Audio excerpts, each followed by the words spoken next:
Hello दोस्तों, आज आप सभी के सामने पार्ट थर्ड है जो कि आप आगे प्लेलिस्ट में देख चुके होंगे कि आपको पार्ट वन टू फिजिक्स का मिल जाएगा।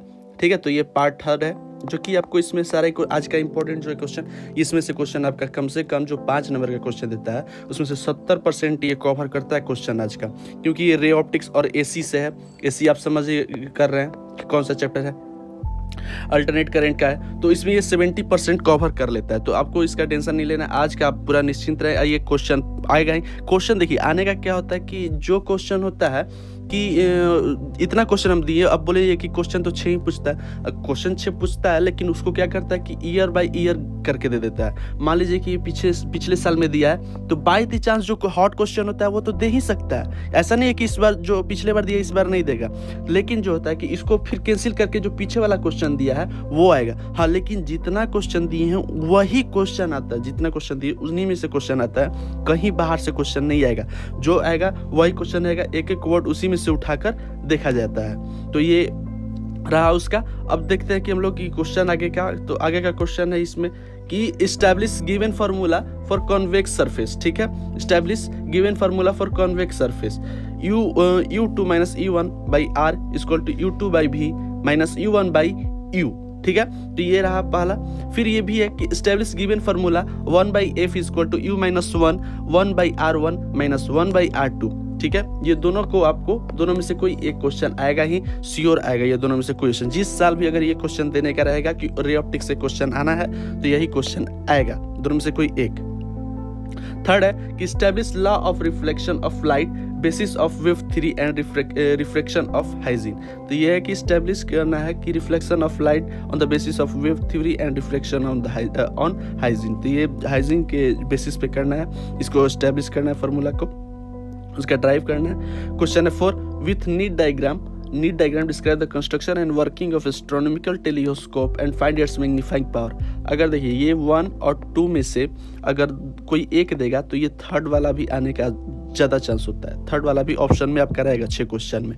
अब चौथा क्वेश्चन है, ये जो चौथा और पांचवा क्वेश्चन में से एक क्वेश्चन जरूरी आता है। ठीक है, अगर जिस दिन आ जाएगा ये, तो फिर है कि draw diagram of a compound microscope and explain working obtain expression of its magnifying. पहले इसको उसके बारे में बताना है, फिर डायग्राम करना है कंपाउंड माइक्रोस्कोप को, फिर सिंपल माइक्रोस्कोप होता है वो भी आता है, एक एस्ट्रोनॉमिकल टेलीस्कोप होता है। 3 तरह का इसमें है जो कि आपका डायग्रामेटिकल क्वेश्चन होता है रे ऑप्टिक्स में, वो आ जाएगा।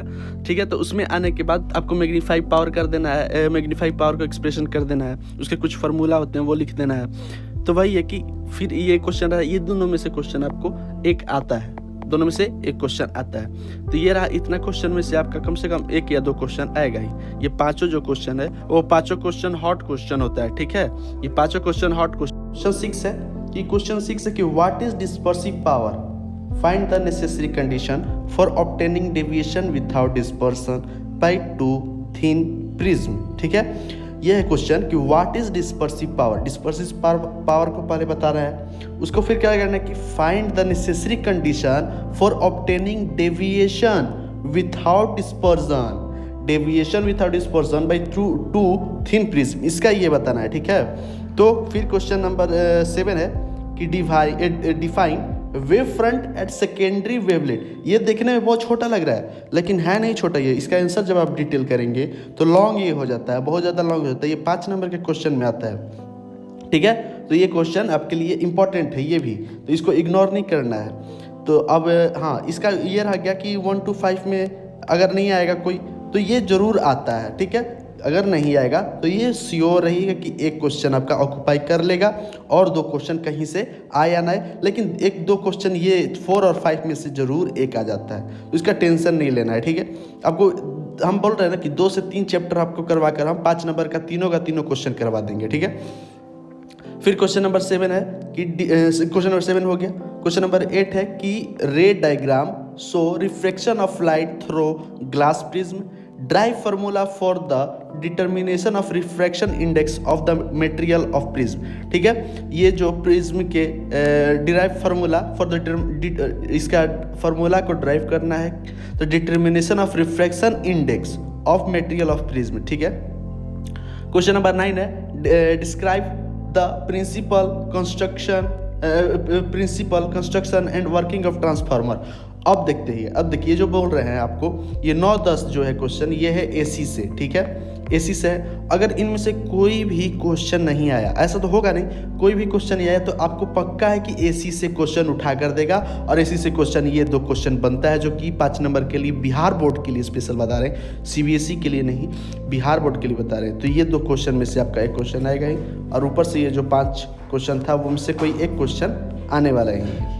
क्वेश्चन देखते हैं, 2 नंबर का क्वेश्चन है, ठीक है। आगे क्वेश्चन हम लोग देख रहे हैं, 2 नंबर का जो क्वेश्चन है, स्टार्ट करते हैं। जो पहला और दूसरा क्वेश्चन है, आपको लगेगा कि बाप रे कितना बड़ा बड़ा क्वेश्चन, इसका आंसर भी बड़ा होगा, लेकिन नहीं, जितना ये क्वेश्चन बड़ा है उतना ही इसका आंसर शॉर्ट आंसर है, ठीक है, बहुत इजी आंसर है। ये क्वेश्चन जो है, इसका लगता है कि खरीद के रखा है इस क्वेश्चन को, क्योंकि ये बहुत बार पूछा है और बहुत इजी क्वेश्चन है। 2 नंबर में 20 क्वेश्चन देना है, तो उसका भी मैं आपको बता दूंगा पूरा श्योर।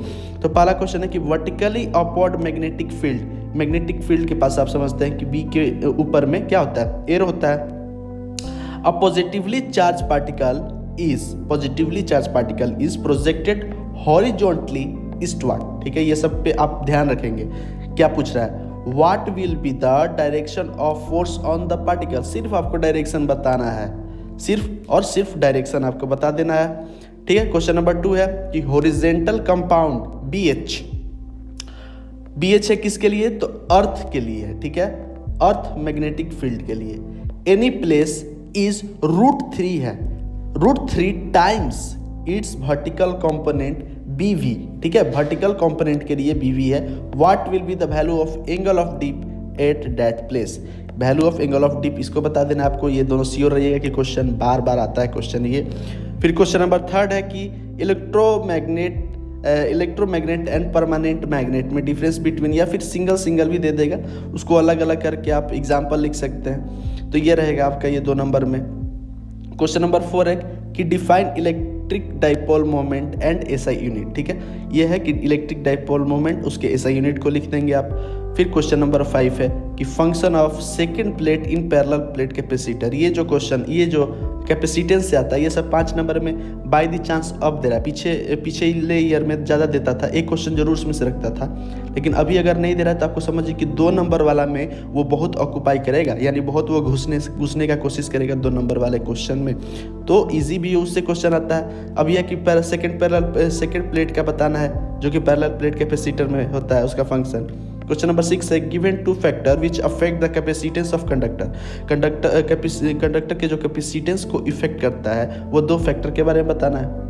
क्वेश्चन नंबर 7 है what is electrostatic shielding, electrostatic shielding क्या होता है, जो कि आप देखे होंगे कि कार पे की बिजली गिरने उड़ने के बाद क्यों ज़्यादा इफेक्ट नहीं देता उतना, तो यही सब के बारे में आपको बताता है।